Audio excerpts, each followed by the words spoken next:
Eh bien, bonsoir à tous, bonsoir à Dumais.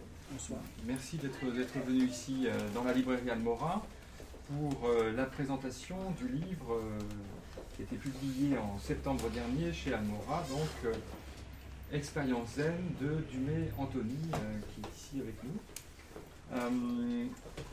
Alors, quelques mots de l'auteur d'abord. Donc Dumais Anthony, tu es né en 1953 en Corse, où tu vis encore. Alors ce qui m'a frappé, c'est que très tôt, tu as l'intérêt pour la spiritualité, puisque vers 20 ans, tu t'intéresses au Hatha Yoga, tu rencontres Van Lispet, un grand enseignant de yoga, tu l'enseignes toi-même. Je l'ai enseigné. Tu l'as enseigné, voilà. Et puis, tu t'intéresses en 1977, tu rencontres Kalu Rinpoche, où là c'est le bouddhisme tibétain, et pas zen tibétain. Voilà. Et, mais le bouddhisme tibétain, en tout cas, ne te convient pas complètement, puisque tu te rapproches du zen et de... Très rapidement, oui. Ouais. Assez rapidement. Au bout d'un an à peu près. Voilà. Et donc tu rencontres Taikan Ryoji, donc qui aujourd'hui est à la Falaise Verte, mais à l'époque son centre était au Taillé, exactement en Ardèche. Et donc très rapidement, ça devient ta pratique centrale avec Taikan Ryoji. Et puis en 2010, il y a une expérience importante que tu racontes dans le livre, qui est à l'origine du livre aussi, et qui est donc cette expérience du zen, puisque tu dis qu'avant cette expérience, ta pratique était un peu, sinon aveugle, en tout cas, elle change complètement de direction avec cette expérience, dont tu vas nous parler dans un instant.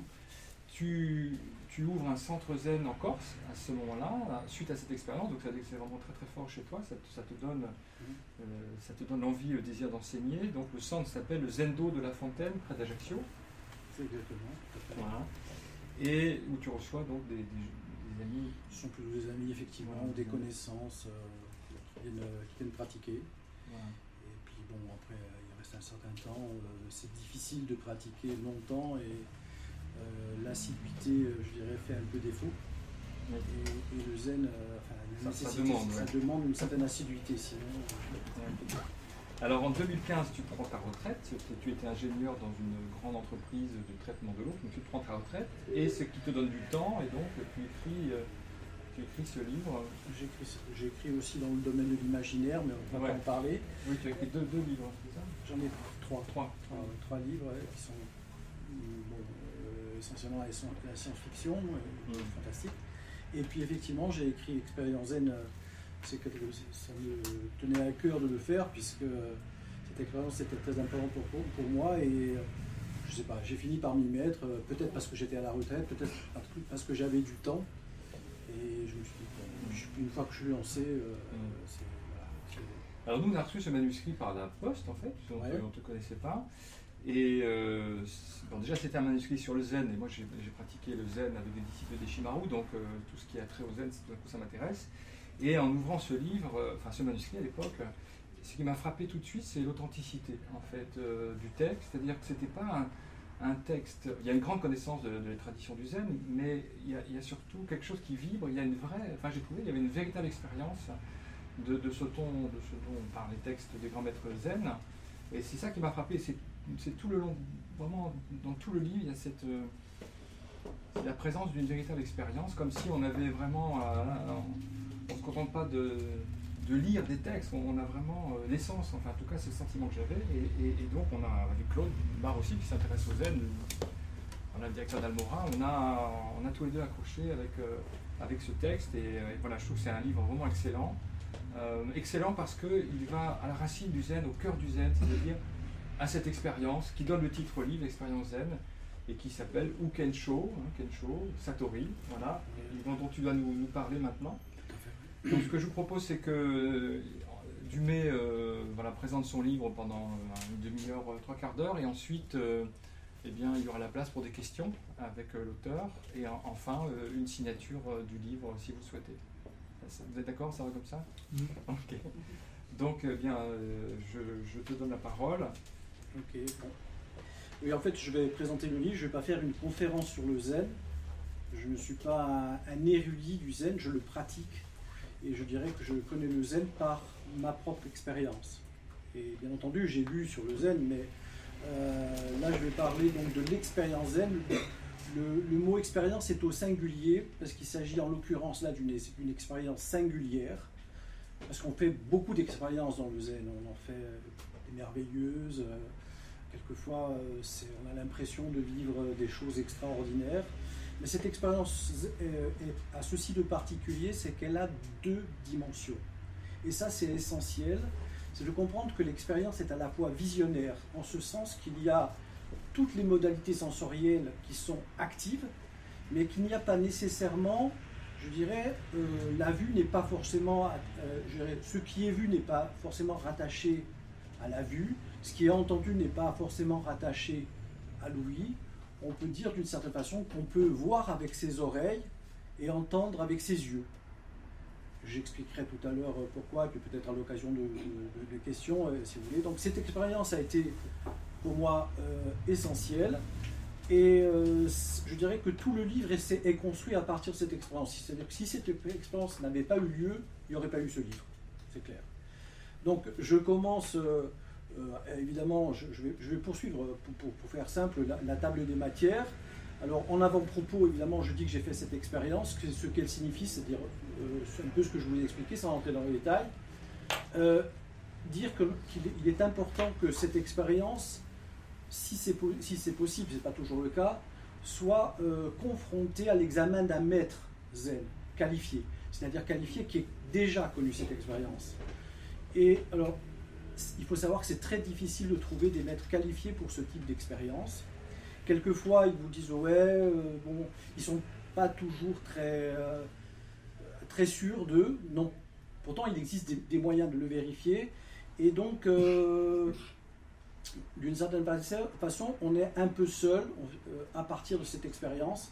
Mais il faut savoir aussi que la nature même de l'expérience est telle que l'avis d'un maître, finalement, est accessoire. C'est important de la confronter parce qu'on sait qu'il y a des gens qui pensent avoir vu dans leur vraie nature, ce qu'ils pensent avoir eu des kensho, mais en réalité ce ne sont pas des kensho. Kensho, c'est le mot japonais. C'est le mot japonais qui veut dire voir dans sa vraie nature. Kan, c'est le verbe voir dans sa vraie nature. Donc le fait de voir dans sa vraie nature, ça exige à la fois une modalité, enfin une vision, mais une vision un peu supranaturel, parce que justement on ne voit pas forcément avec ses yeux, mais on peut voir avec ses oreilles, et en même temps, et c'est essentiel, une dimension sapientiale, c'est-à-dire qu'il doit y avoir quelque chose qui se révèle, comme je dirais quand on comprend un théorème de mathématiques, on dit ben oui c'est sûr, voilà, et c'est quelque chose qui se révèle au cœur de l'expérience. À partir de ce qui est vu, perçu, il y a une reconnaissance, on appelle ça la reconnaissance de sa vraie nature. Donc cette reconnaissance-là, elle s'exprime par des mots, par une pensée de ce qu'on voit, et puis évidemment c'est verbalisé, c'est pas quelque chose qui est donc uniquement de l'ordre de sensation, du merveilleux, tout ça. C'est même quelquefois, je dirais, très simple, c'est pas extraordinaire. Ça peut être une expérience très simple, sans modalité visionnaire extraordinaire. Et donc, mais l'important, c'est la dimension sapientiale de l'expérience. S'il n'y a pas ça, c'est pas un kensho. S'il n'y a pas d'expérience visionnaire non plus, c'est pas un kensho, parce que ça peut être assimilé à de la réflexion qui a mûri.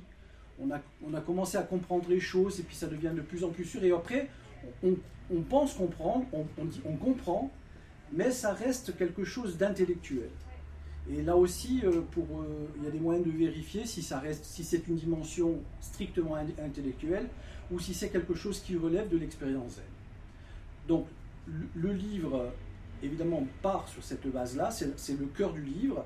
Alors, il s'adresse bien entendu à des pratiquants du zen, que ce soit Soto, peu importe, des pratiquants, je dirais, aguerris, pour leur parler d'une expérience que peut-être ils n'ont pas faite.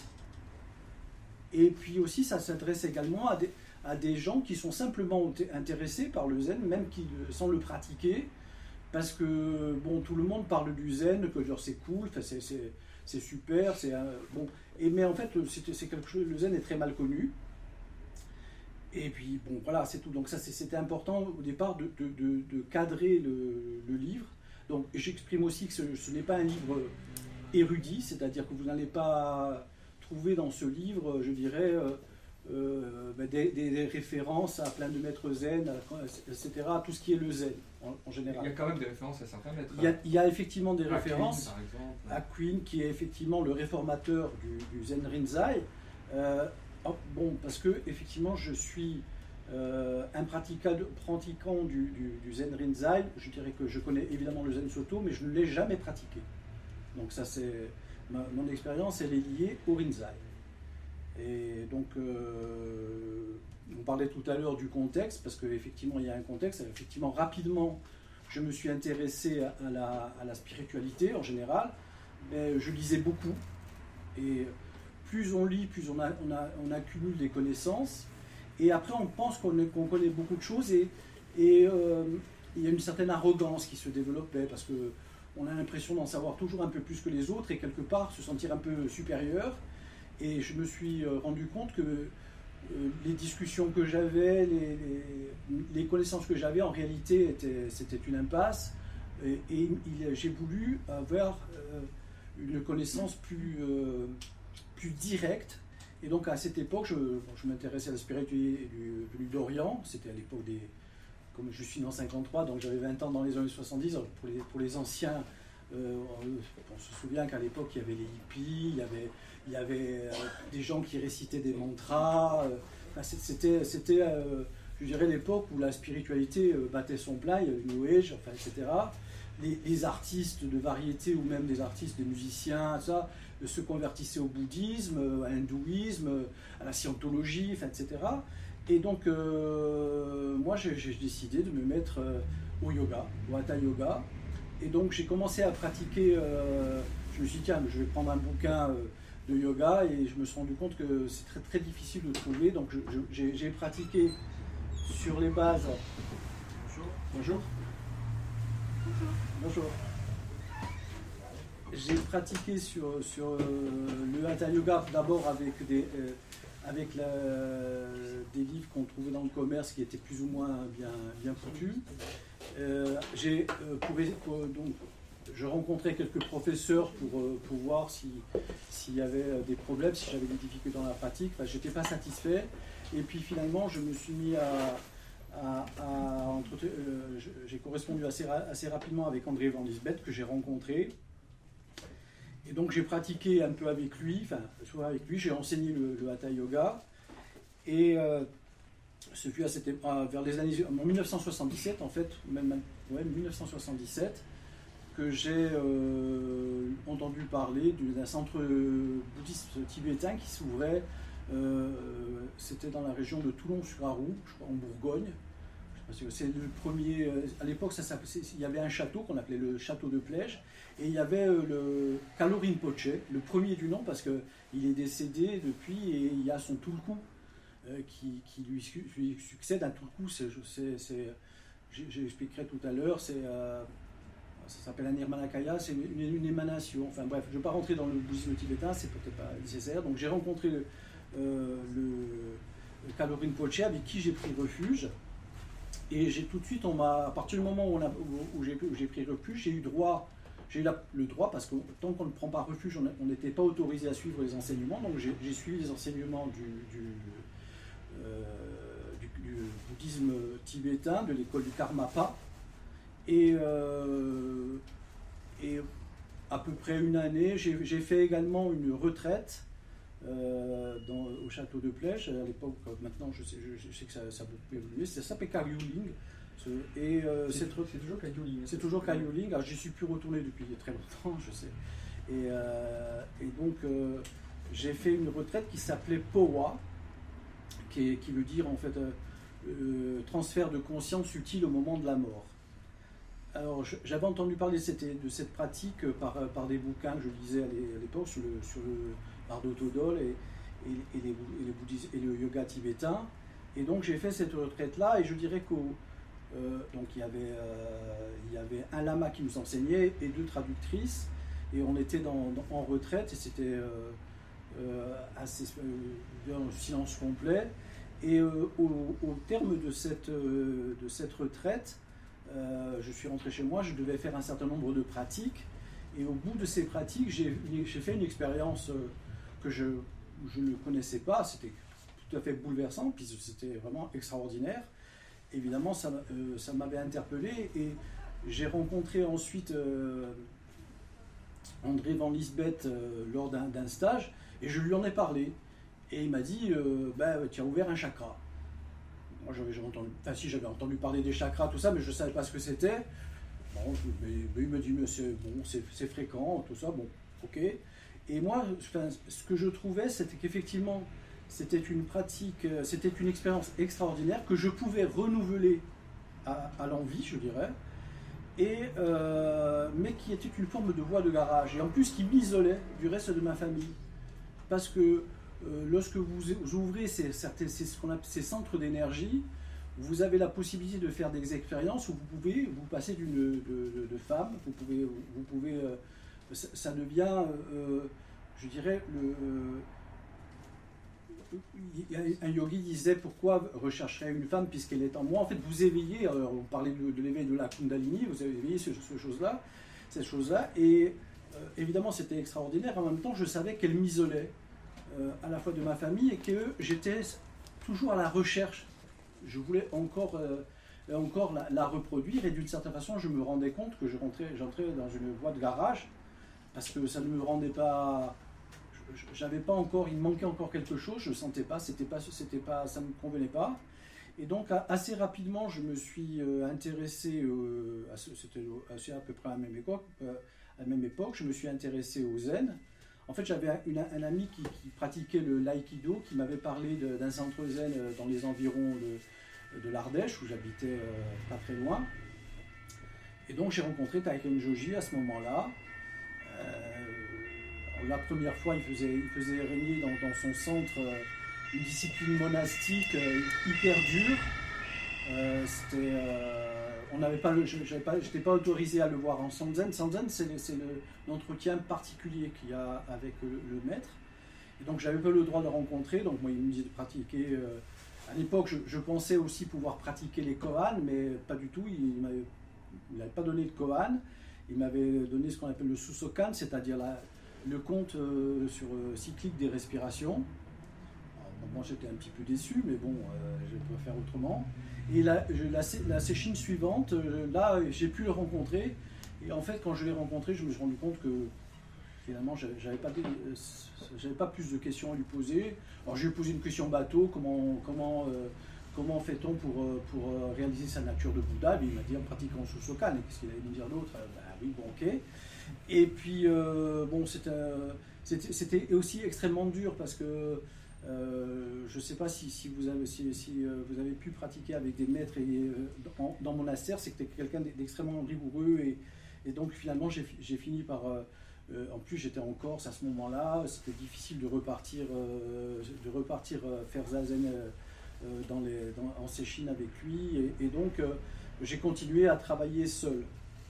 Et très longtemps, alors le problème quand on fait zazen tout seul, c'est que et qu'on n'a pas de maître avec qui pouvoir s'entretenir, on part on peut s'égarer, ou alors on tourne un peu en rond. Et donc moi très longtemps j'ai tourné en rond, et donc finalement après je suis retourné encore à la Falaise Verte beaucoup plus tard, et puis bon j'ai pratiqué dans d'autres endroits pour finalement arriver à faire cette expérience zen qui a définitivement, je dirais, qui m'a éclairé sur le sens de la pratique. Donc ça c'est dans le contexte. Ensuite, à propos j'explique dans le bouquin, au chapitre 3, des notions élémentaires qui sont essentielles pour la compréhension du zen. Souvent on considère que le zen est une branche du Mahayana.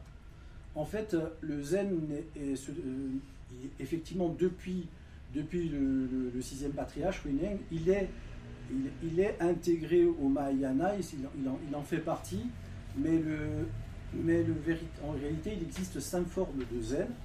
Il y a le zen qui sont pas rattachés à des écoles particulières, mais d'une certaine façon certains le sont. Alors, il y a le zen qu'on appelle le zen chimérique, c'est-à-dire c'est la pratique qui consiste à rentrer dans des états de samadhi, avec justement des expériences, mais qui n'aboutissent pas je dirais, à l'expérience zen décisive, qui n'aboutit pas au satori. Il y a le zen hors de la voie, qu'ont pu pratiquer les samouraïs, voire même le zen qui s'est pratiqué pendant la guerre. Il existe un bouquin qui est intéressant de Brian Victoria qui s'appelle Le Zen en guerre, qui montre que finalement le zen a servi aussi à former des soldats pour qu'ils aillent mourir au combat, y compris des kamikazes. On ne peut pas dire que ce soit le zen de la voie, ça. Il y a aussi le zen du Hinayana. Le Hinayana, c'est le petit véhicule. Donc dans le bouddhisme, il y a, on va dire, 3 grands véhicules. Il y a le Hinayana, qui est le petit véhicule, qui en fait aussi, maintenant, il est appelé le Theravada, qui est je dirais, le bouddhisme ancien. Il y a le Mahayana, qui est beaucoup plus récent, qui est apparu à peu près autour du IIe siècle, et qui intègre la compassion comme un élément fondamental du bouddhisme. Alors, il conserve les idées du petit véhicule, mais en plus, il y a la dimension compassionnelle qui est très importante. Et puis, il y a, donc, il existe aussi un zen du Mahayana. Et donc, c'est les 4 formes. La dernière forme du zen, qui s'appelle le Seijojo Zen, qui est le véhicule suprême. Et moi, dans ce livre, je fais essentiellement référence au Seijojo Zen. C'est-à-dire que je ne me place pas du point de vue du Mahayana, auquel, en principe, est rattaché le Zen. En fait, au plan monastique, on est rattaché au Mahayana. Le Zen est rattaché au Mahayana. Tous les moines zen, tous les centres zen chantent les sutras du Mahayana. Mais le Seijojo Zen, reste quelque chose qui est un peu à part. Et donc, quelles que soient les formes de zen, en dehors du chimérique et hors de la voie, on reconnaît les 4 nobles vérités qui est en fait du bouddhisme, c'est-à-dire le bouddhisme à la base connaît les 4 nobles,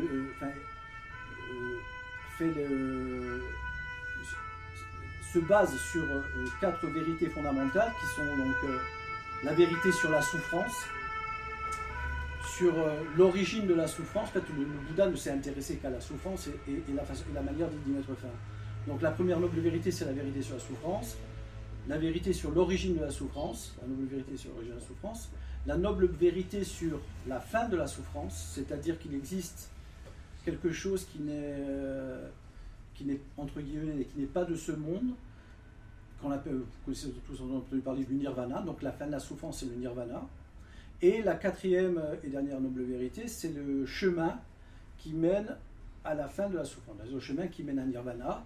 Et donc le Bouddha a donné ce qu'on appelle 3 disciplines, pour la triple discipline, pour accéder à ce chemin. Il y a les disciplines de la prajna, c'est-à-dire la sapience, la connaissance, c'est-à-dire la compréhension juste, la pensée juste et la parole juste. Donc ça c'est le premier pas, c'est la première discipline. La deuxième, c'est tout ce qui concerne l'éthique, c'est-à-dire l'action juste, les moyens de vie justes. Et la 3e discipline, c'est tout ce qui concerne la pratique de qu'on appelle la méditation. Mais en fait, ça s'appelle, on dit dhyana, et c'est donc l'attention juste, l'effort juste et, je dirais, la concentration juste. En fait, la première discipline, c'est prajna, c'est ce que l'on traduit généralement par sapience. La deuxième, shila, c'est l'éthique. Et la 3e, c'est tout ce qui est dhyana, qui est donc la pratique entre guillemets de la méditation. Donc, pour le zen, le plus important, c'est la première, c'est prajna. En tous les cas, pour le zen que je pratique. Oui, voilà, parce que si tu peux me permettre, voilà, pour moi qui ai pratiqué le zen Zoto, je me souviens que le plus important c'était l'assise, c'est-à-dire la posture. Et on disait que zazen, c'est le zen, et le zen, c'est zazen. En tout cas, c'est comme ça que je l'ai compris. Voilà, donc tout était dans la posture. Voilà, alors le fait est, c'est que depuis Huineng, c'est-à-dire depuis le 6e patriarche, mais même avant, mais c'est lui qui l'a exprimé de manière le plus évidente, c'est qu'il n'y a pas de dhyana, c'est-à-dire la pratique je dirais méditation, mais c'est pas vraiment le bon mot. Mais dhyana, il n'y a pas de dhyana sans prajna, c'est-à-dire que la pratique de la posture assise, s'il n'y a pas de dhyana dedans, ça n'est pas du zen. Ça n'est pas du zen. Et il disait que dhyana était un peu la lumière, et que dhyana était le corps, la lampe, et prajna était la lumière. D'une certaine façon, il n'y a pas de lumière sans lampe et pas de lampe sans lumière. Donc d'une certaine façon, c'était lié. En fait, Huineng, le 6e patriarche, il a défini le jeu simultané de la triple discipline, c'est-à-dire en fait, la triple discipline était travaillée d'un seul bloc. Il y avait dhyana, sila et prajna qui étaient d'un seul bloc. Et on ne pouvait pas envisager l'un sans l'autre. Alors que le bouddhisme, je dirais, le bouddhisme graduel, pratique surtout dhyana, c'est-à-dire la méditation et l'éthique, et par l'étude des textes, c'est censé s'éveiller la prajna. C'est la méthode, je dirais, gradualiste. Alors que le zen est subitiste, c'est-à-dire qu'à la limite, l'étude des textes est interdite. On étudie, par exemple, la Kannoji évoquait dans son livre Itinéraire d'un maître zen venu d'Occident, le fait qu'il est rentré en monastère et tout le temps qu'il n'a pas fait une expérience zen décisive, la lecture des sutras lui était interdite. Et c'est pareil pour tous les moines, c'est-à-dire qu'on considère dans le zen que les sutras ne sont compréhensibles que s'il y a une clé de lecture qui est justement l'expérience zen décisive. C'est-à-dire que vous pouvez lire des sutras, vous pouvez les comprendre intellectuellement, mais si vous n'avez pas l'éclairage de prajna, c'est-à-dire l'expérience zen, c'est un peu comme si un daltonien lisait les mots vert et rouge. Bien sûr, il comprend que c'est des couleurs, il sait que ce sont des couleurs, qu'elles sont différentes, mais ça n'a aucune réalité pour lui. Il ne peut pas connaître le vert et le rouge. Alors c'est un peu ça, on ne peut pas comprendre les sutras de manière correcte sans ce que Hakuin disait, avoir l'œil pour lire les sutras, et cet œil pour lire les sutras, c'est justement l'expérience zen. Donc c'est pour ça que la prajna est importante, parce que la prajna, c'est le mode d'illumination, le mode de reconnaissance de sa vraie nature. C'est un peu comme, je dirais, un éclairage, quelque chose qui s'illumine dans la conscience, comme lorsque je parlais tout à l'heure, quand on a une compréhension d'un théorème ou même de quelque chose, tant on peut lire quelque chose sans le comprendre, on ne sait pas, ou même un bouquin, je parle de mathématiques, ça pourrait s'adapter sur plein de choses. On ne comprend pas, on lit quelque chose, puis on ne le comprend pas, puis d'un coup, tac, ça s'éveille. Et donc cet éveil, cette reconnaissance-là, c'est l'action de la prajna, c'est le mode de reconnaissance. Alors dans le domaine du zen, qu'est-ce que ça signifie ? On reconnaît la vraie nature de l'esprit en reconnaissant la vacuité de l'esprit. C'est-à-dire que jusque tout le temps qu'on n'a pas fait cette expérience-là, on pense avoir un esprit. On pense que, parce qu'on parle par exemple de son propre esprit, on se dit bon, j'ai un esprit comme j'ai un corps, mais d'une certaine façon, si on va à la recherche de cet esprit, on ne le trouve pas. Parce que vous pouvez chercher votre esprit, avec votre esprit, vous ne le trouvez pas. Et il y a par la pratique je dirais de zazen, mais pas dans le sens où on parlait tout à l'heure, par la pratique de zazen dans la triple discipline, il y a à un moment donné un ajustement de l'esprit à lui-même. Alors l'image la métaphore que j'emploie souvent, parce que c'est celle qui m'est venue, je dirais, à partir de cette expérience, c'est un peu comme des jumelles qu'on adapte à sa vue. Tant que les jumelles ne sont pas ajustées, c'est comme s'il y avait deux images qui n'étaient pas totalement en face l'une de l'autre. Et donc non seulement on voit flou, mais on a le sentiment qu'on a un esprit. Et lorsque les deux jumelles sont parfaitement à sa taille, vous ne partez pas dans le néant, c'est que vous avez une seule image, c'est-à-dire que vous n'avez pas un esprit qui est projeté. L'esprit disparaît. C'est à ce moment-là que vous faites l'expérience de la vacuité. Et en faisant l'expérience de la vacuité, vous éliminez l'esprit que j'appelle surnuméraire, cet esprit qui en fait nous donne l'impression qu'il existe une séparation entre le sujet et l'objet. Il n'y a plus de sujet séparé de l'objet, et donc il n'y a plus de distance. Et c'est une expérience qui fait que, et à partir de ce moment-là, on a une vision très particulière, une vue très particulière des choses, et c'est à ce moment-là que s'éveille dans la conscience la reconnaissance de sa vraie nature, d'une façon verbalisée. Donc c'est quelque chose qui à un moment donné est vu et reconnu. Donc la nature de l'esprit, elle est donc à la fois vacuité, l'esprit est vide, c'est-à-dire que cet esprit qu'on croyait exister a disparu. Et ce qui ne veut pas dire que la conscience a disparu. Hein. On n'est pas dans le blackout, c'est pas le nihilisme complet, il n'y a plus rien. C'est pas comme ça.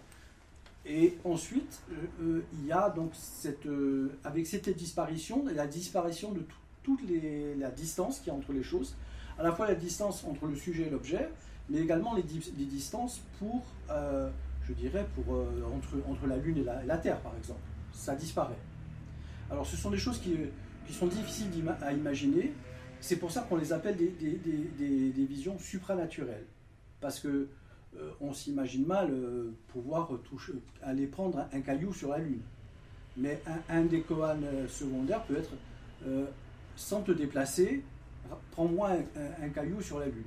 Si vous n'avez pas fait cette expérience-là, vous ne pouvez pas comprendre. Enfin, vous pouvez imaginer, je sais pas, un bras très long, ou vous pouvez imaginer n'importe quoi, mais si vous n'avez pas cette expérience-là, vous ne savez pas comment le faire.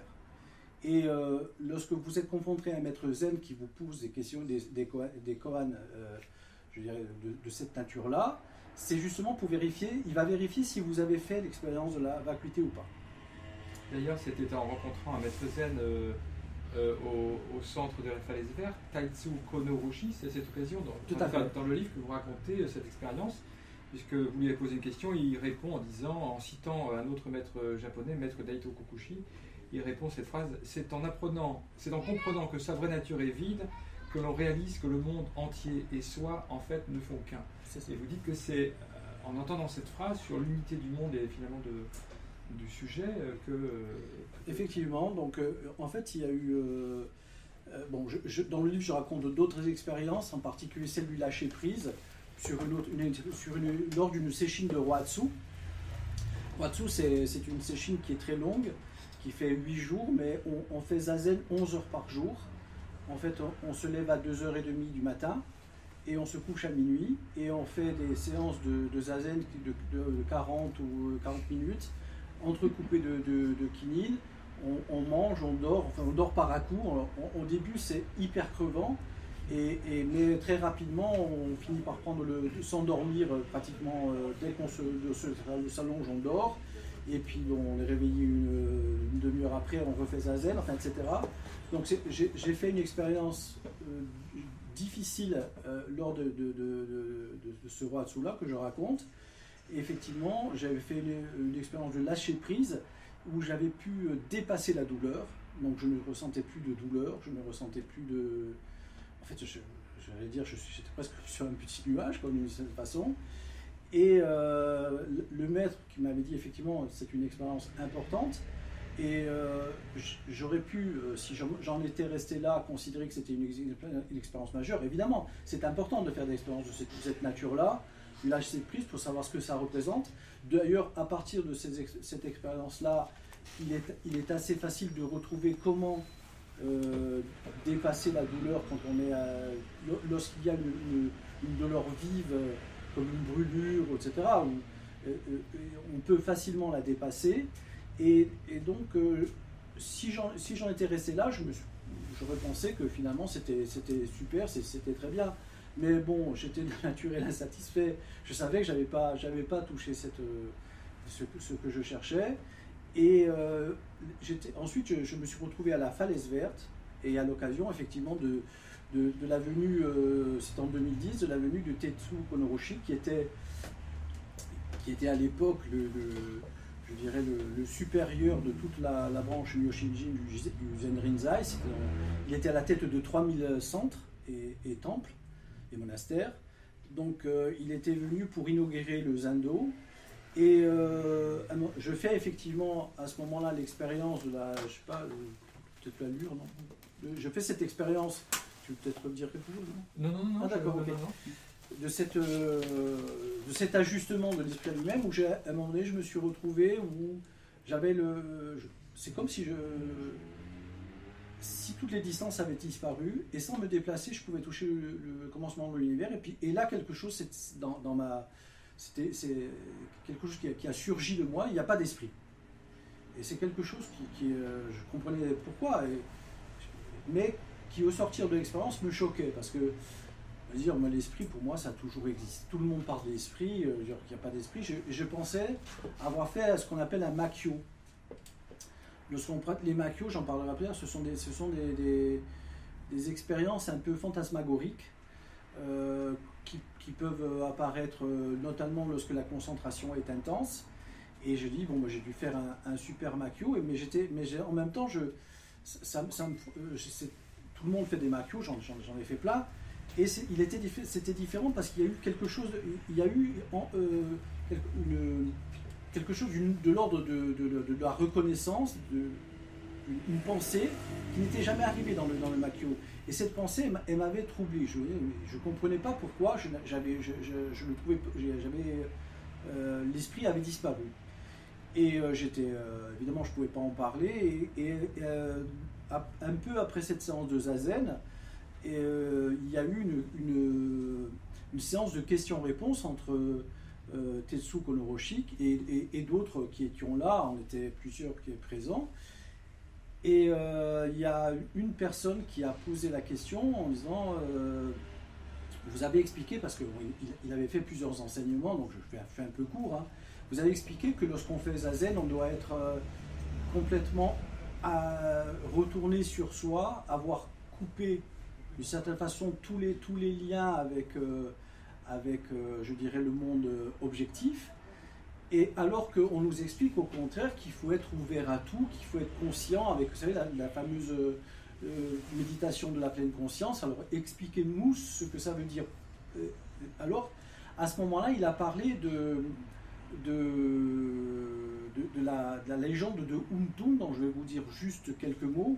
Untun, c'était un empereur qui avait une particularité anatomique bizarre, c'est-à-dire qu'il n'avait pas d'yeux, il n'avait pas de nez, il n'avait pas de bouche, il n'avait pas d'oreille. En fait, il était évidemment, comme il n'avait pas accès au monde extérieur, au monde objectif, il était toujours à l'intérieur de lui-même. Et il avait donc deux amis qui étaient ces deux également empereurs, qui l'aimaient beaucoup et qui ont voulu lui faire un don, et ils se sont dit on va lui ouvrir les portes de sens parce qu'il n'a pas accès au monde extérieur, donc au plaisir sensuel, on va donc lui ouvrir les portes des sens. Et ils ont ouvert d'abord un œil, enfin un orifice, je dirais, par jour, donc il y en a 7. Et au 7e jour, lorsque tous les orifices ont été ouverts, Untun est mort. Il est mort à partir du moment où il a eu tous les orifices du monde, au monde extérieur ouverts. Alors, c'est une vieille légende qui était à l'époque et faisait partie du Tao. Et l'idée, selon Tetsu, c'était que, en fait, l'ouverture à la dualité, au monde extérieur différent de lui, c'est d'une certaine façon la perte du vrai soi, de sa nature, de sa véritable nature. Et donc, il a voulu expliquer, Tetsu Konoroshi, que lorsqu'on fait Zazen, on est un peu comme Untun. C'est-à-dire qu'on n'a pas accès au monde extérieur, mais pourtant, le monde extérieur est toujours présent. Évidemment, on entend, dans le Zen Rinzai, on a les yeux ouverts, donc on pratique Zazen avec les yeux ouverts, donc on voit, évidemment s'il y a des odeurs, ça, et puis on ne parle pas. Donc on a toujours cette ouverture des sens, mais on est en même temps Ubuntu. Et il fait à ce moment-là référence au Satori de Kokushi, qui expliquait qu'il était assis en zazen et la pluie tombait. Et quand il a atteint sa vraie nature, il disait j'entends la pluie avec mes yeux, c'est comme si j'entendais la pluie avec les yeux et que je la voyais avec mes oreilles. De toute façon, à partir du moment où les sens ne sont pas affectés à des modalités sensorielles précises, on a une perception globale et c'est un peu donc comme si s'il entendait la pluie avec les yeux, voire avec les oreilles. Donc, de cette façon, voir les sons, c'est ça, c'est le nom du Bouddha de la compassion, Kannon, qui est représenté qui est le Bouddha de la compassion, qui est représenté comme une femme, une mère qui porte son enfant. Et elle voit les sons. Son nom veut dire voir les sons, celle qui voit les sons. Et donc ça fait référence justement un peu au Satori de Tokukushi. Et il a ajouté Tetsu, justement, c'est en comprenant, enfin en faisant l'expérience du vide, de la nature, que toutes choses extérieures et soi-même on fait qu'un. Et c'est quand j'ai entendu ça, et comme je vous ai expliqué que j'ai touché le commencement de l'univers sans avoir me déplacé, c'est là que j'ai compris que j'avais, d'une certaine façon, j'avais disparu le petit moi avait disparu et que tout était à portée de main, d'une certaine façon.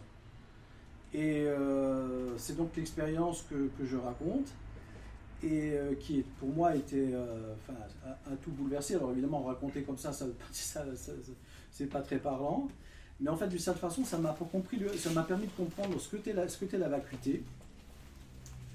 Justement, c'est cette absence de distance entre les choses et qui n'est pas ce qu'on entend, parce que dans le bouddhisme, la vacuité, c'est surtout associé à l'interdépendance des phénomènes. C'est-à-dire que, par exemple, cette table, elle est faite avec du métal, donc avec de l'acier, elle a des pieds. Enfin, il n'y aurait pas de pieds, il n'y aurait pas de table, il n'y aurait pas de plateau, il n'y aurait pas de table. Un véhicule, c'est pareil, il n'y aurait pas de carrosserie, pas de moteur, il n'y aurait pas de voiture. Donc tout est d'une certaine façon lié par des objets qui sont en interdépendance. Et le fait que justement il n'y a pas d'objet en dehors de cette interdépendance est appelé la vacuité dans le bouddhisme. Donc, et certains maîtres zen disent souvent, quelquefois en tout cas, enfin je l'ai entendu, que quand on fait zazen, comment comprendre la vacuité, c'est quand on réalise que tout est interdépendant. Et moi je dis non, c'est pas ça. Ça c'est pas vrai. C'est pas ça l'expérience de la vacuité dans le Kensho, dans le fait de voir dans sa vraie nature. Ça, c'est vrai que c'est la vacuité quand on veut l'expliquer, qu'il n'y a pas finalement d'objet en dehors d'autres objets qui viennent le constituer, mais c'est pas cette vacuité-là qui est réalisée lors de l'expérience zen. Alors, il y a une façon de la représenter, j'en parle d'ailleurs dans le livre, c'est notamment sur l'expérience de Kapleau. Kapleau, c'est celui qui a écrit les 3 piliers du zen, donc c'est effectivement... Réédité chez Almora. Voilà. Et donc, il rencontre Arada Roshi, qui lui explique comment il faut comprendre le Koan Mu. J'en parlerai peut-être tout à l'heure, si vous voulez. Et il dessine un cercle, et avec un point au centre. Et Arada Roshi dit, vous êtes le point au centre du cercle, et le monde autour de vous, c'est le cercle. Tant que vous vous considérez comme ce point, il y aura toujours une distance entre vous et les autres. Il y aura toujours la dualité sujet-objet. Pendant l'expérience zen, ce point central disparaît. Et il ne reste plus, en quelque sorte, que le cercle.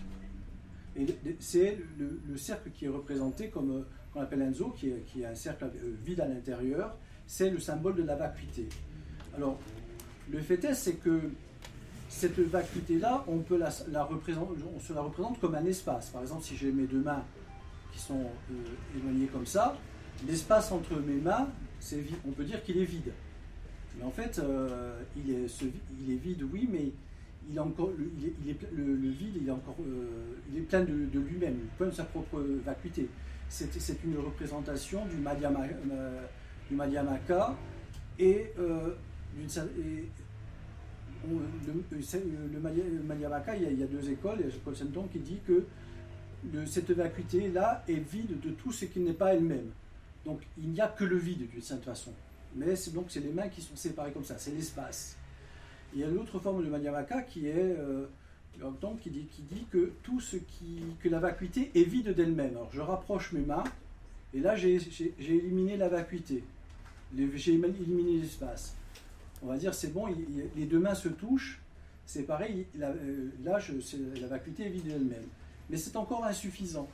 Il y a encore, les deux mains sont séparées et elles ne sont pas une seule main. Quand on vous dit par exemple quel est le bruit, le son d'une seule main, il faut que les deux mains coïncident. C'est un peu la coïncidence de l'esprit dont je parlais tout à l'heure. Donc il n'y a plus qu'une seule main. Il n'y a plus deux mains, il n'y en a qu'une seule. Et évidemment, je ne peux pas vous montrer une seule main, mais c'est ça la véritable vacuité, c'est quand les deux mains deviennent une seule main. Donc le son d'une seule main, c'est quand il y a un koan donc de la Queen qui dit quel est le son d'une seule main. Enfin, quand les mains battent, on entend un son, c'est le son des deux mains. Quel est le son d'une seule main? Donc faites-moi entendre le son d'une seule main. Ça, c'est un koan. Et évidemment, c'est le fait de ces deux mains. Mais ça, c'est un commentaire que je fais. Je ne vous fais pas entendre le son d'une seule main. Pour cela, il faut que vous fassiez l'expérience de cette vacuité-là, pour l'entendre vraiment. Mais globalement, c'est de faire, en fait, c'est quand finalement la main droite et la main gauche ne font qu'un. C'est pour ça qu'on dit, on comprend que tout est vide, que ma main droite et ma main gauche, finalement, on n'en fait qu'une. C'est ça le sens de pourquoi, une fois que j'ai la vacuité, le monde extérieur et moi, on fait qu'un. C'est ce sens-là. Voilà. La compassion, j'évoque aussi la compassion, souvent parce que la compassion, c'est quelque chose qui est lié à l'altruisme.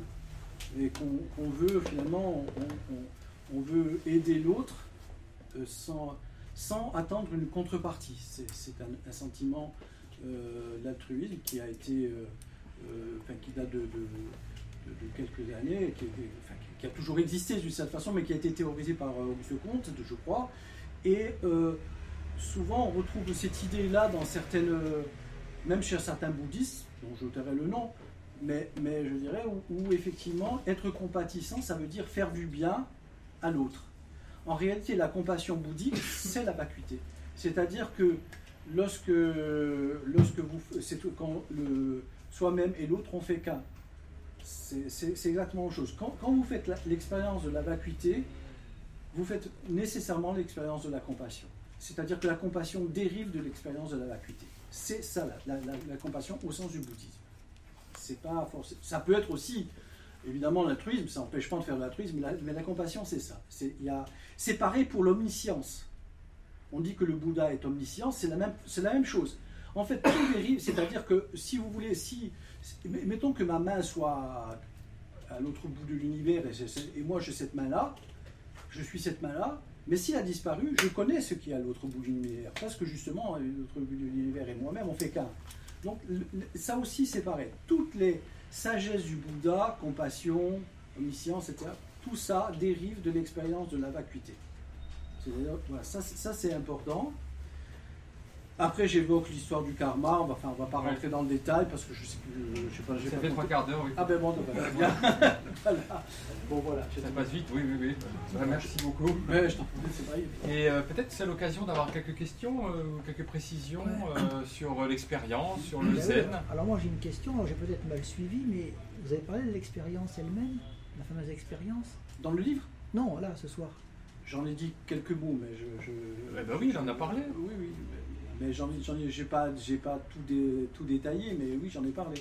J'ai parlé effectivement, lorsque l'esprit s'est ajusté à lui-même, et que je comprenais pas pourquoi l'esprit, je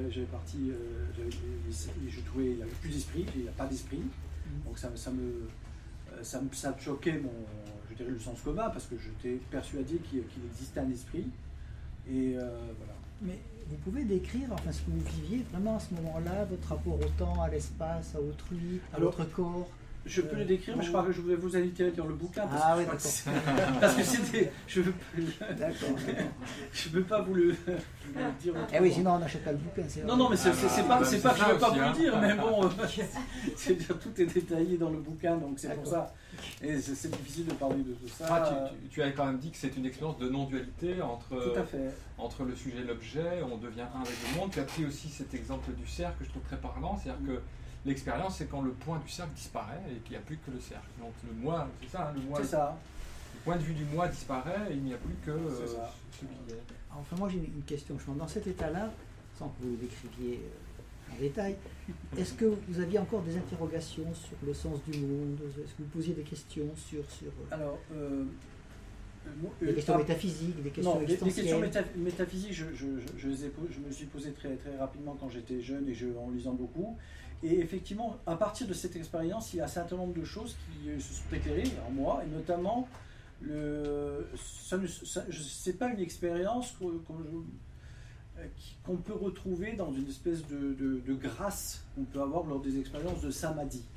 Lorsqu'on fait des expériences de samadhi, c'est lorsqu'on fait donc de la concentration, ou même des prières, ou qu'on récite des mantras, on rentre dans un état d'esprit particulier, où on rentre en communion avec les choses, où il n'y a plus aussi peut-être une disparition complètement de l'autre et de soi. Il y a certainement une non-dualité. Mais là, c'est quelque chose qui est d'un ordre tout à fait différent, à cause justement de ce qui vient dans cet esprit qu'on croit, cet esprit que, lorsqu'on parle de son propre esprit, de son âme par exemple. Vous voulez dire le sentiment du moi aussi? Le sentiment du moi, le bouddhisme se définit par justement, c'est lui qui a annoncé l'anatman, c'est-à-dire l'absence d'âme. Et alors que, au contraire, dans les expériences mystiques, l'âme ne disparaît pas, elle entre en communion avec plein de choses. Mais c'est pas la même expérience. C'est vraiment pas. Moi, l'expérience que je décris, c'est vraiment l'expérience de l'anatman, c'est-à-dire le fait que l'esprit a disparu. C'est c'est quelque chose qui est. Alors, je peux pas vous l'expliquer, je peux pas je le décris, mais je peux pas vous le faire sentir. C'est quelque chose qu'il faut vérifier justement par cet ajustement là. Comme je parlais de jumelles qui s'ajustent à la vue, qu'on ajuste pour voir clair. C'est cette expérience-là. C'est pour ça que je différencie cette expérience-là des expériences notamment que j'avais fait après Powa, où avec Powa, c'est comme de l'amidisme de certaine façon. Il fallait réciter un mantra pour trouver des Watchen, qui est la terre pure. Et effectivement, à un moment donné, à force de réciter ces mantras, j'étais dans un état de grâce absolue, avec sensation d'un plaisir, d'un sentiment d'orgasme permanent. Je pouvais rester indéfiniment. Il suffisait que je décide d'arrêter. Et je pouvais arrêter et reproduire cette expérience-là, indéfiniment. Tandis que l'expérience de voir dans sa vraie nature, c'est pour ça qu'elle est singulière, vous ne pouvez pas la refaire. Pourquoi vous ne pouvez pas la refaire? Vous ne pouvez pas la refaire parce qu'une fois que vous avez compris quelque chose, vous ne pouvez pas le comprendre deux fois. C'est un peu comme rallumer un feu sur les cendres. Vous ne pouvez plus le faire. Une fois que vous avez compris quelque chose, vous l'avez compris. Ce n'est pas quelque chose qu'on reproduit. Une fois que vous avez compris quelque chose, vous n'allez pas vous dire comment je vais refaire l'expérience de la compréhension. Ça n'a aucun sens. D'ailleurs, ce n'est même pas une expérience. Parce qu'une expérience, elle obéit à un protocole. C'est-à-dire que vous remettez à chaque fois, par exemple, le samadhi, vous le reproduisez, vous vous mettez en zazen ou en méditation, vous récitez des mantras, vous visualisez des objets, vous retournez dans cet état de samadhi, et plus vous pratiquez, plus vous reproduisez cet état. C'est pareil pour les prières, à chaque fois vous pouvez vous unir à Dieu un nombre indéfini de fois, tandis que ça, le kensho, vous ne pouvez le faire qu'une fois. Vous ne pouvez pas le faire deux fois. Après, la différence entre le kensho et le satori, j'en ai pas parlé mais j'en ai juste deux mots, c'est que le Kensho, c'est une expérience qui n'est pas, qui ne suffit pas à être libérée. Il faut pratiquer. C'est d'une certaine façon une lampe qui va éclairer le chemin que vous allez poursuivre dans la pratique. C'est pas quelque chose. Une fois que vous avez Kensho, vous n'êtes pas un Bouddha. Ça suffit pas. C'est pas. Mais votre expérience, c'est un Kensho. Oui. D'accord. C'est pas un Satori. C'est pas un Satori, mais le Satori et le Kensho peuvent être. C'est des éléments d'exactement la nature. Mais le Satori, en revanche, lui, c'est la libération. Ouais. Lui, le Satori, c'est se libérer, c'est l'état de. C'est je dirais, l'éveil. C'est définitif. Définitif, oui. Alors que Kensho, il est éphémère, fugace. Il est plus ou moins fugace, mais si vous voulez, il est un peu comme une lampe qui vous. Le Kensho, le zen commence avec Kensho, dans le Rinzai, de toute façon. Enfin, ou voir dans sa vraie nature, c'était une expérience de cette nature-là. Si vous n'avez pas cette expérience-là, vous êtes dans l'état de recherche toujours. Vous cherchez votre vraie nature, alors vous allez pratiquer, vous allez lire beaucoup de choses. Et puis à un moment donné, vous faites cette expérience-là, qui peut être plus ou moins fugace. Ça va vous éveiller, c'est un peu comme vous ouvrez les yeux, et vous avez compris quelque chose. C'est quelque chose de définitif, vous l'avez compris, vous ne l'oubliez pas. Et puis vous savez que vous ne pouvez plus le perdre. Vous ne pouvez pas le perdre. Mais ça ne suffit pas pour vous dire je suis libéré. Donc on cherche encore. Non, vous ne cherchez plus. Vous essayez. En fait, à partir la pratique, c'est d'épurer le karma. C'est-à-dire, on part dans la vie avec, je dirais, un sac sur le dos, quoi, d'une certaine façon. Et c'est un peu comme un bateau qui vous coupez les moteurs du bateau, il continue sur son air. Et il ne s'arrête pas net, le bateau. Donc, il continue sur son air, et ça, vous ne pouvez pas l'empêcher de continuer. Et votre pratique, après Kensho, c'est justement... c'est de ne plus se laisser abuser parce que vous avez compris et vous ne pouvez plus être abusé. En fait, le Kensho, c'est le fait de ne plus être abusé par ce qu'on voit. Mais bon, on continue malgré tout à subir son karma et il y a une pratique qui est définie. Alors, j'en parle pas dans ce bouquin, mais alors, si j'en parle notamment dans les 10 tableaux du dressage du bucle.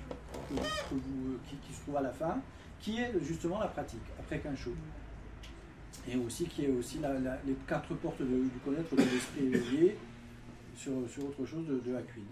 Et quelle est la place de Zazen, donc de la posture assise, après Kensho? Est-ce qu'il est encore nécessaire, utile, de pratiquer la posture assise une fois que cette lumière s'est allumée et qu'elle guide le chemin? En fait, utile, disons qu'elle fait partie de la...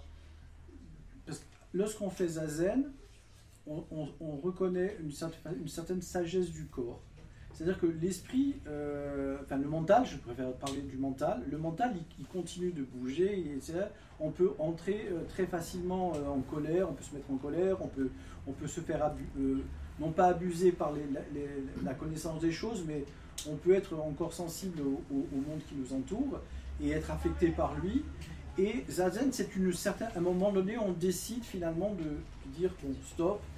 C'est une sorte d'entraînement pour après même ne plus en faire une nécessité. Alors, est-ce que c'est nécessaire? Je dirais non, parce qu'une fois qu'on a compris ce qu'est sa vraie nature, on sait que quel que soit l'endroit où on se trouve, quoi que l'on fasse, c'est le Zendo. C'est-à-dire que vous êtes dans la salle du Bouddha, mais quelquefois on l'oublie, on a tendance à le perdre de vue. Mais on sait que d'une certaine façon, quoi que l'on fasse, on est dans sa vraie nature. Donc c'est pas une nécessité, mais quelquefois, franchement, moi je continue à faire Zazen tous les jours, et je dis ça de manière, c'est une façon de retrouver comme sa vraie nature. Enfin, non pas sa vraie nature, mais je dirais de continuer à fonctionner. Oui, parce que, excusez-moi, j'ai encore une chose à dire. Dans le bouddhisme chinois, cette fois-ci, le Chan, Ouais. qui est l'ancêtre du Zen, Ouais. il y a eu une controverse entre l'école du Nord et l'école du Sud. Et justement, il y a une école qui disait que Zazen, ça ne sert à rien. Non, ça ne sert à rien. Non, je pense à des maîtres comme Lindsay ou Matsu ou Wangpo, ils ne parlaient pas du tout de Zazen. C'est vrai, c'est vrai. C'est plutôt le Koan qui par cette investigation qui fige le mental, d'une certaine manière, permet de le dépasser et débouche sur la vacuité. On travaille sur Prajna, on ne travaille pas sur l'assise corporelle. Exactement. C'est plutôt le Soto qui fait ça. Oui, c'est vrai. Alors, le Rinzai pur, c'est vraiment ça, à mon avis. Tout à fait. Mais vous avez aussi dans le Rinzai, vous avez Zazen. Mais le Rinzai est japonais, pas chinois. Alors je peux pas. Si, il y a quand même. Par exemple, sur Tsu-Yun, il y a vraiment des pratiques assis sur le. Après, c'est pas la même chose que le Soto. Mais je veux dire, ce qui est important, c'est de ne pas perdre de vue. Il ne faut pas s'arrêter à Zazen. Parce que Zazen, il ne faut pas s'arrêter à Zazen parce que Zazen, c'est le jeu simultané de la triple discipline. Que vous soyez en Zazen ou que vous soyez quoi que vous fassiez, à partir du moment où ce jeu de la triple discipline, jeu simultané, est présent, vous n'avez plus besoin de prendre quelque chose de particulier. D'une certaine façon, quoi que vous fassiez, c'est toujours dhyana. Ça veut dire dhyana. En fait, le mot zen vient de dhyana. En fait, c'était dhyana, c'est devenu chana, et puis c'est devenu zen. C'est exactement le même mot. Mais dhyana, pour certaines personnes, c'est déconnecté de prajna. Mais en réalité, depuis Huineng, effectivement, il y a ce jeu simultané de la triple discipline. Alors qu'on pratique ou non dhyana, c'est pas forcément s'asseoir les jambes écrasées. Si c'est ça, vous dire, non, on fait dhyana tout le temps. Quoi. Oui, mais le zazen, c'est bien ça. C'est s'asseoir dans une position bien précise, avec un rituel bien précis. Non, je suis pas d'accord. Parce que zazen, effectivement, le mot s'asseoir est compris dans zazen. Mais zazen, c'est pas uniquement dhyana. C'est pas uniquement être assis. Même si ça a été transformé par ce. Oui. Je pense qu'il y a eu un dévoiement de dhyana parce qu'on a considéré qu'il fallait passer par là pour être en satori. Mais ça, c'est des écoles Soto que ça. Moi, je suis pas attaché à cette école et je peux pas bien en parler. Mais vous parlez avec quelqu'un qui fait du Soto, il est persuadé que ça fait. Pourtant, le Soto, il est aussi issu du zen de Huineng. Il est pas, il a. Oui, mais enfin. Parce que dans les années 70, moi je suis de la même génération que vous. Quand Deshimaru est venu en France à Paris, bon, il a répandu donc le Zen Soto et c'était Zazen, Zazen, Zazen. Oui, le Rinzai, on n'en parlait pas du tout, personne ne connaissait ça. Le Rinzai, il fallait lire Alan Watts, il fallait lire Suzuki Deitsit pour avoir une idée de ce qu'était le Rinzai. C'était le Soto qui a envahi tout le champ du zen en France, si je peux dire. Mais quand on parlait de zen à des gens, ils pensent Zazen, ils ne pensent pas du tout, vous voyez, les maîtres du Chan. Il y avait quand même Taken Joshi qui est arrivé, je crois. Oui, mais enfin, il est bien moins connu que Deshimaru, qui a fait plein de bouquins, qui a eu un succès énorme, qui a eu plein de disciples. Il y a eu les médias qui sont. Oui, c'est vrai, on ne parlait pas du tout de Kensho. Oui, non, mais c'est vrai, je suis d'accord, mais le fait est que c'est beaucoup plus difficile.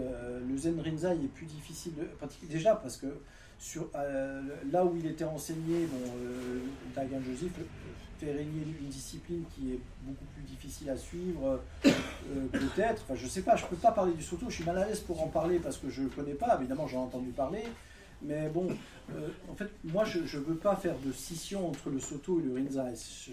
Mon but n'est pas là, je ne veux pas défendre. Moi je vous dis simplement que Zazen, s'il n'y a pas Prajna, c'est pas Zazen.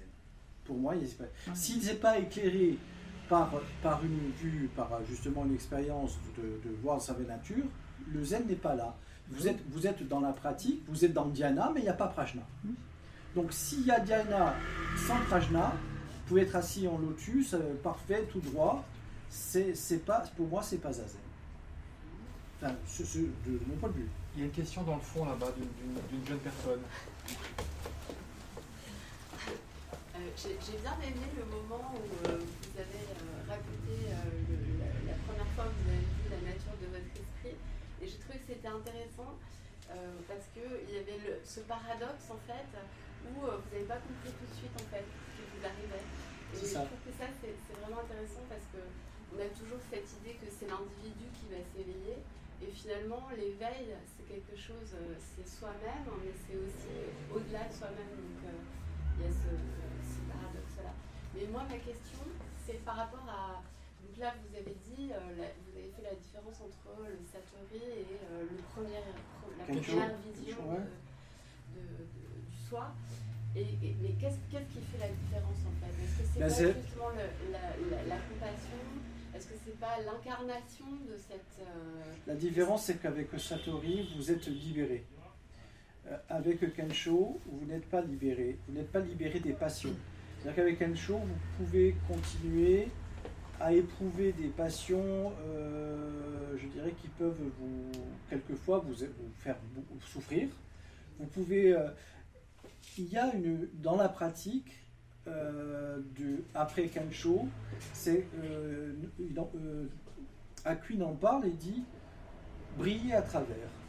Quel que soit ce que vous rencontrez, les passions morbides, la colère, ou bien au contraire être parfaitement en adéquation avec la voie. Voilà, briller à travers. Il faut de toute façon dépasser tout ce qui continue à faire... en fait, la dualité sujet-objet, elle persiste et quelquefois, on continue à nous heurter. Il y a aussi quelque chose qui est assez difficile à vivre, peut-être, c'est quand vous faites cette expérience-là, vous savez que finalement, vous êtes amené à renaître un nombre, je dirais, incalculable de fois. Et alors, c'est pas en tant qu'individu qu'on renaît, il n'y a pas d'individu qui renaît, mais il y a des renaissances. Dans le bouddhisme, on renaît, mais il n'y a pas d'individu qui renaît. Et donc, d'une certaine façon, vous savez que vous n'allez pas forcément être présent dans tous les individus pour qu'eux puissent s'éveiller. Et vous avez une sorte d'angoisse qui peut vous toucher, où vous pouvez penser que finalement, il y a des gens que vous ne pouvez pas sauver. Et c'est ce qu'on appelle le dernier makyo du bodhisattva. Le bodhisattva, quand on fait le vœu de bodhisattva, on fait le vœu d'aider tous les êtres à quitter le samsara. Mais c'est une expérience impossible. C'est quelque chose qu'on ne peut pas arriver. Donc il y a à un moment donné cette espèce ce dernier makyo, c'est de croire que c'est possible. Et en fait, c'est pas possible. Et donc c'est de faire la paix d'une certaine façon avec soi-même, en ce sens que le samsara et le nirvana, c'est la même chose. Et bien qu'on le sache, bien qu'on l'ait compris, on n'est pas toujours... Enfin, il y a toujours ce truc qui ne s'ajuste pas en permanence. Il y a toujours ce problème avec la jumelle. Vous l'avez à un moment donné, on l'a vu, puis elle ne tient pas en place, et il faut toujours l'essayer de plus en plus à ce que finalement ça devienne quelque chose de permanent. Et ça, c'est difficile. C'est pour ça que on dit que le Kensho, c'est la première expérience zen. Et après, ça devient un travail, je dirais, de longue haleine et qui peut durer plusieurs vies. C'est ça. Très bien. Bah, écoutez, merci beaucoup. C'était vraiment, j'ai trouvé ça passionnant, vraiment passionnant.